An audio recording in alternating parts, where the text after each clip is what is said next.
மறைந்த முன்னாள் குடியரசுத் தலைவர் அப்துல் கலாமின் முதலாம் ஆண்டு நினைவு தினம் நாடெங்கிலும் நாளை அனுசரிக்கப்படுகிறது. இதையொட்டி ராமேஸ்வரம் பேக்கரம்பு பகுதியில் அமைக்கப்பட்டுள்ள அவரது வெண்கல சிலையை பிரதமர் நரேந்திர மோடி காணொலி காட்சி மூலம் திறந்து வைக்கிறார். இதுகுறித்து கூடுதல் தகவல்களை தருகிறார் எமது செய்தியாளர் பாலா. இந்தியாவினுடைய முன்னாள் குடியரசுத் தலைவர் டாக்டர் ஏபிஜே அப்துல் கலாம் அவர்களுடைய முதலாம் ஆண்டு நினைவு தினம் நாளை அனுசரிக்கப்பட உள்ளது. அவருடைய நினைவு ராமேஸ்வரம் அடுத்துள்ள பேக்கரம்பில் அமைந்துள்ள அவர் நினைவிடத்தில் நுழைவு பகுதியில் சுமார் அவர் அப்துல் கலாமுடைய 7 அடி உயரமுள்ள வெங்கல சிலை நேற்று நள்ளிரவு நிறுவப்பட்டது. தற்பொழுது வெங்கல சிலையை நாளை காலை 9 மணி அளவில் பாரத பிரதமர் திரு நரேந்திர மோடி அவர்கள் காணொலி காட்சி மூலமாக திறந்து வைக்கப்பட உள்ளார். அதனால் தற்பொழுது அந்த சிலைகளை திறப்பதற்கான பணிகள் தற்பொழுது மத்திய பாதுகாப்புத்துறை அதிகாரிகள் தீவிரமாக மேற்கொண்டு வருகின்றனர்.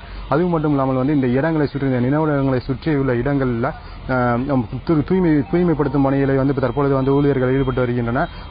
அது மட்டும் இல்லாமல் நாளைக்கு அவருடைய நினைவு தினத்தில் அஞ்சலி செலுத்துவதற்காக மத்திய அமைச்சர் திரு வெங்கையா நாயுடு அவர்கள், பாதுகாப்புத்துறை அமைச்சர் மனோகர் பரிக்கர் அவர்கள் மற்றும் இணையமைச்சர்கள் மத்திய நியமிச்சர்களும் மற்றும் மாநில அமைச்சர்களும் தமிழக அமைச்சர்களும் அஞ்சலி செலுத்த அவருடைய உருவச்சிலையில் அஞ்சலி செலுத்த உள்ளனர். அதற்காக அது மட்டும் இல்லாமல் அரசியல் கட்சி தலைவர்கள் மற்றும் பொதுமக்கள் அஞ்சலி செலுத்துவதற்கான ஏற்பாடுகள் தீவிரமாக நடைபெற்று வருகின்றது.